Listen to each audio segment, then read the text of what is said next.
Добро утро и ако се случаме прво, кажи ни какво е времето, врнеше кога доаѓавме на кај работното место, на кај македонската телевизија, какво е времето сега и повели со јавувањето заедно со отец Антонио Апостоловски.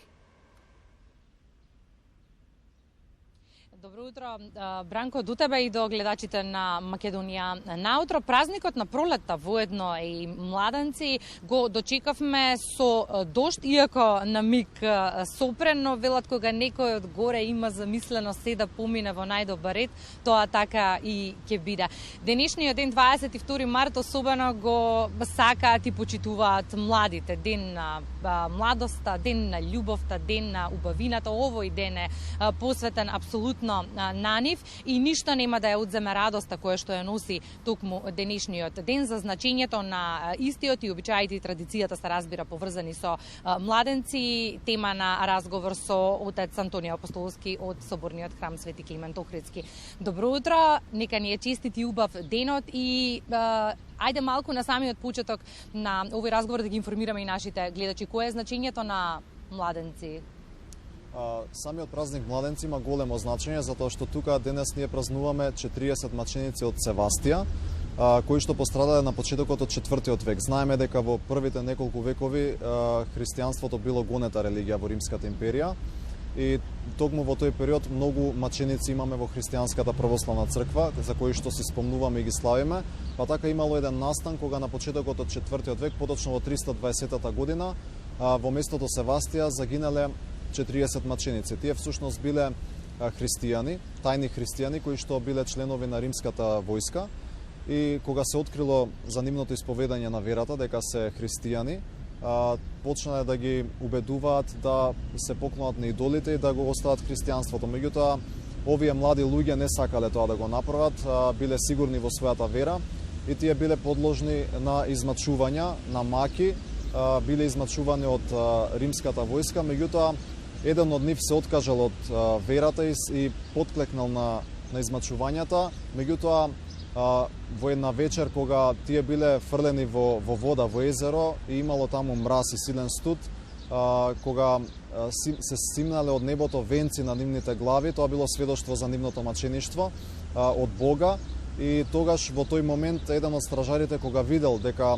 на овие 39 млади луѓе се симнале венци и тој влегол внатре да посведочи христијанската вера, примил христијанство и тогаш заедно со нив во тие мачеништва загинал маченички. Така што со овој настан што нели се случил чудесно да речеме како и со многу други маченици, всушност се посведочува таа силна вера која што имале првите христијани во првите векови. И бидејќи тие биле сите млади личности, загинале маченички за верата Христова, посведочиле со својата смрт всушност за воскреснатиот Христос, на некој начин нив си ги поврзуваме со младите кои што стапуваат во брак во текот на таа календарска година. Зошто е тоа така? Ние кога го објаснуваме бракот како света тајна во црквата, кога на самиот чин на венчавање на младите, на младоженецот и невестата ставаме круни или така наречени венци, всушност го символизираме мачеништвото во христијанството. Зошто? Бидејќи во бракот на некој начин ние се саможртвуваме еден за друг.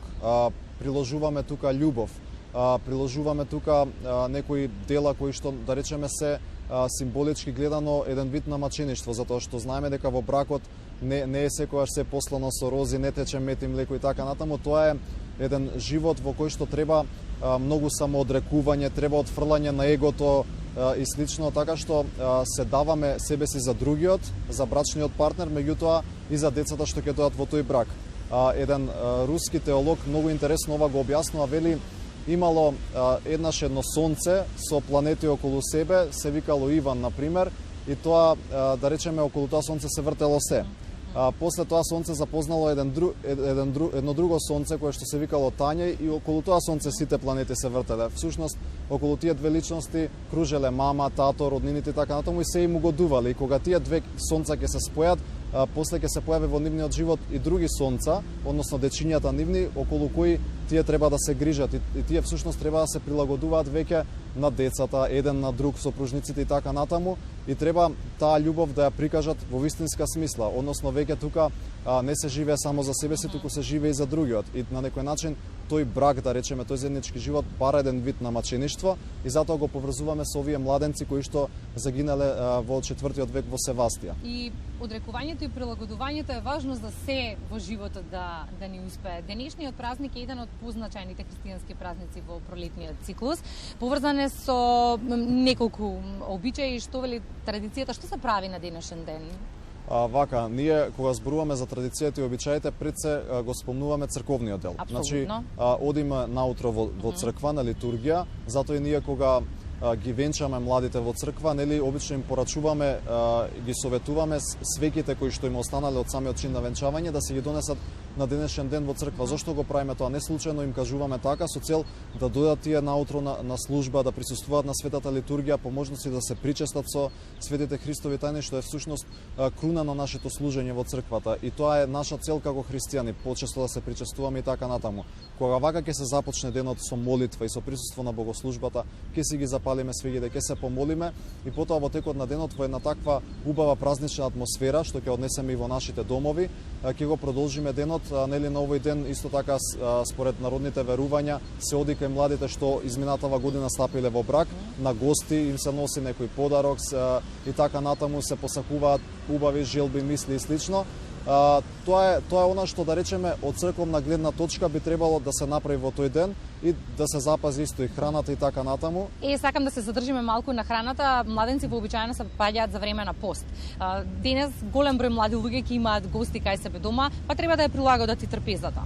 Да, токму така. Ние секогаш апелираме храната да биде постна, затоа што овој празник секогаш се паѓа во Великденскиот пост и не случајно е така и самата бројка 40 маченици е некако тесно поврзана со христијанството, затоа што 40 дена Христос постел во пустината, 40 дена трае Великиот пост, надополнет нормално со Страстната седмица, 40 дена, тоест 40 години талкале евреите низ пустината во Стариот Завет и така натаму, значи имаме многу поврзувања со овој број и токму поради тоа и се паѓа во овој период на пасхалниот пост и затоа велиме и трпезата денес да биде постна, се дозволува конзумирање на масло и вино нормално. Ги споминавме во неколку наврати младите, ова е ден за нив. Дали младите ја знаат доволно и традицијата и обичаите и дали ги почитуваат? Каков е вашиот впечаток? Па тоа е сепак индивидуално, не може во глобално, нели, да смисла да одговориме, меѓутоа според она што го гледаме, ние секогаш велиме дека младите се повеќе и повеќе се отргнуваат од црквата.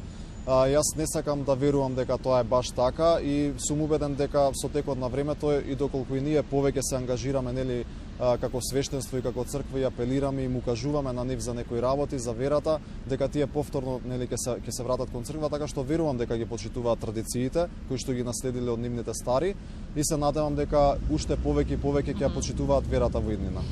Едно од верувањата е какво ќе биде денеска, времето такво ќе биде целата пролет. Ние се надеваме на сонцето, Антонио, за да ни биде и сончева пролетта. Па временската прогноза најави сонце за денес. Се надеваме дека таква ќе биде и пролета. Впрочем, во пролет се буди, природата се буди, затоа и воскресението Христово Великден е токму во пролет се слави, затоа што тогаш како што Христос воскреснал му подарил живот на целиот свет, така и секоја Божја творба всушност го слави Бога во овој период, односно се буди, така што веруваме дека и пролета ќе не биде убава, дека ќе биде убаво времето и така натаму. Благодарам за разговорот во Македонија наутро и за сите бројни информации поврзани со денешниот ден кој што е особено значаен за христијанските. Благодарам и вам, нека е за многу години празник. Нека е за многу години.